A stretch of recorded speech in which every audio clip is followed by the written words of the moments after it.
भैया आज लोकसभा से जितने भी प्रश्न हमारे एग्जामिनेशन में आते हैं वो सारे हम करेंगे और सारे प्रीवियस ईयर पेपर से क्वेश्चंस को मैंने उठाए हैं और इस पीडीएफ में मैंने उनको लिखा है। तो वीडियो पे एकदम बने रहें और अंत तक देखें। पहला क्वेश्चन ही आप देखिए कि जनता द्वारा प्रत्यक्ष रूप से निर्वाचित सदन क्या होता है, कौन सा होता है, क्या कहलाता है। तो वो लोकसभा होता है जो प्रत्यक्ष रूप से आप चुन करके अपने सांसदों को भेजते हैं, फिर वो प्रधानमंत्री चुनते हैं।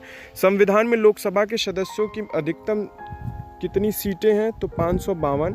और वर्तमान में कितने लोग हैं लोकसभा में तो 545। ये सारा अभी यूपी दरोगा में प्रश्न आया हुआ था कि राष्ट्रपति एंग्लो इंडियन समुदाय से कितने प्रतिनिधियों को लोकसभा में चुन सकते हैं तो 2 को।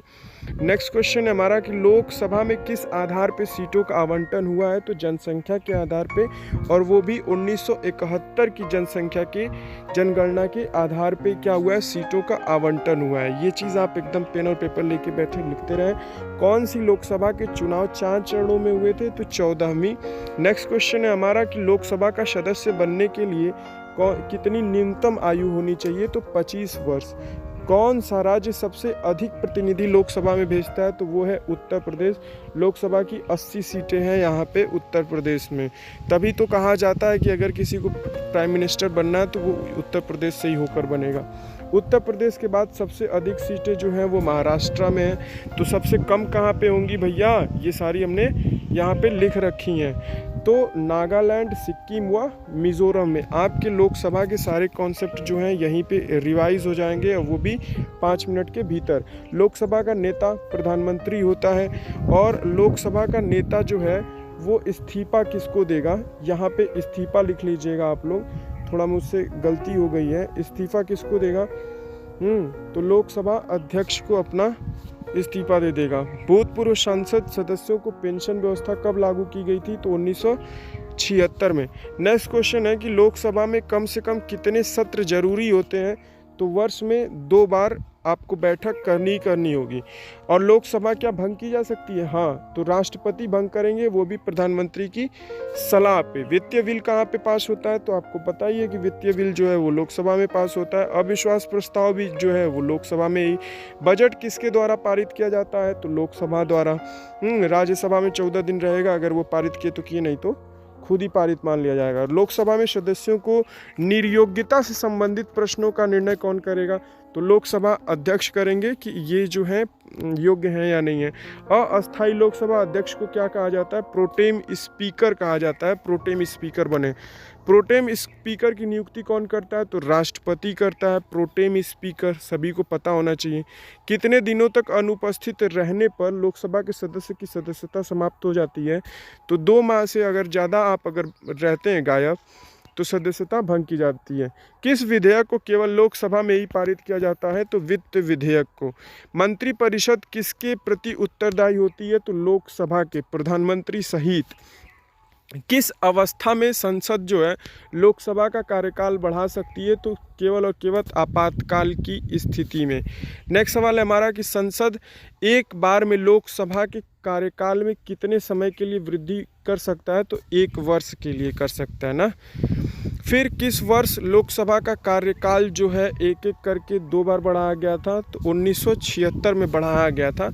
राजनीतिक शब्दावली में शून्य काल का अर्थ क्या है तो प्रश्नोत्तर काल, जो 12 बजे से 1 बजे तक होता है उसे शून्य काल कहा जाता है। यदि कोई व्यक्ति राज्यसभा का सदस्य है तो क्या वह लोकसभा में अपना वक्तव्य दे सकता है तो हाँ, क्यों नहीं दे सकता भाई, वो पार्लियामेंट है, संसद है। लोकसभा का अध्यक्ष का चुनाव कौन करता है तो लोकसभा सदस्य चुनते हैं, जिसकी सरकार रहती है उसी का स्पीकर भी होता है, आप लोगों को पता होना चाहिए। लोकसभा का अस्थायी अध्यक्ष कौन नियुक्त करता है तो राष्ट्रपति नियुक्त करता है। और अस्थायी अध्यक्ष, लोकसभा अध्यक्ष अपना त्यागपत्र किसको देंगे तो लोकसभा उपाध्यक्ष को देंगे। यही सारी बातें हैं। निर्णायक मत देने का अधिकार किसको है, लोकसभा अध्यक्ष को। जब किसी बिल पे अगर 50-50 वोटिंग हो जाएगी तो निर्णायक जो मत देंगे वो लोकसभा अध्यक्ष देंगे। लोकसभा का सचिवालय किसके नियंत्रण में होता है तो लोकसभा अध्यक्ष के नियंत्रण में होता है। भारत के प्रथम लोकसभा अध्यक्ष कौन थे, जीवी मालवंकर। ये इतनी बार प्रश्न आया हुआ है कि मैं क्या बताऊँ आप लोगों को। भारतीय संसद के दोनों सदनों के संयुक्त अधिवेशन की अध्यक्षता कौन करता है तो लोकसभा अध्यक्ष करते हैं। बात समझ में आई। लोकसभा में किसी विधेयक को धन विधेयक के रूप में कौन प्रमाणित करता है? तो लोकसभा अध्यक्ष करते हैं। अगर आप कोई बिल भेज रहे हैं वो धन विधेयक होगा या नहीं, इसका निर्णय कौन करेगा? लोकसभा स्पीकर करते हैं। किसी समिति का पदेन अध्यक्ष लोकसभा का अध्यक्ष होता है, ये नियम समिति। कौन सी? नियम समिति का पदेन अध्यक्ष कौन होता है? लोकसभा अध्यक्ष। लोकसभा महासचिव की नियुक्ति कौन करता है? तो लोकसभा स्पीकर ही करता है, अध्यक्ष ही करते हैं। कोई स्पीकर के खिलाफ अविश्वास प्रस्ताव लाया गया? तो हाँ, लाया गया था। और किसके खिलाफ लाया गया था? तो के.एस. हेगड़े थे। कौन थे? के.एस. हेगड़े। लोकसभा का जनक किसको माना जाता है? तो जी.वी. मालवंकर को, जो प्रथम लोकसभा अध्यक्ष थे। लोकसभा के प्रथम उपाध्यक्ष कौन थे? तो अनंत शयनम आपंगर थे।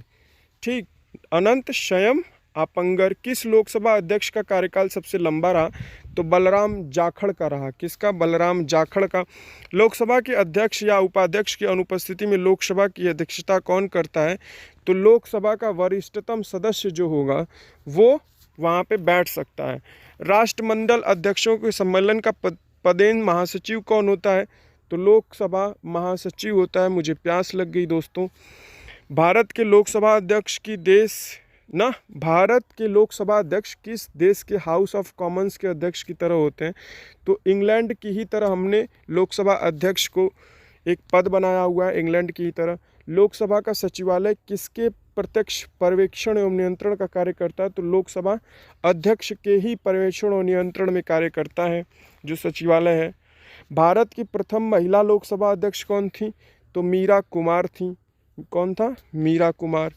ठीक, मिलते हैं नेक्स्ट वीडियो में। जय हिंद, जय भारत। उम्मीद करते हैं कि आप लोगों को ये वीडियो अच्छा लगा होगा और आपके संसद के सारे प्रश्न जो हैं इसी वीडियो में रिवाइज हो गए होंगे। आप लोग प्लीज़ वीडियो को लाइक करें और चैनल को सब्सक्राइब करें। इससे मुझे पता चलता है कि मेरी मेहनत जो है वो सही दिशा में हो रही है। ठीक फ्रेंड्स, अगर कोई भी कमी हो तो कमेंट बॉक्स में लिखें, सुझाव दें, उसको मैं सुधारूंगा। मिलते हैं नेक्स्ट वीडियो में। जय हिंद, जय भारत।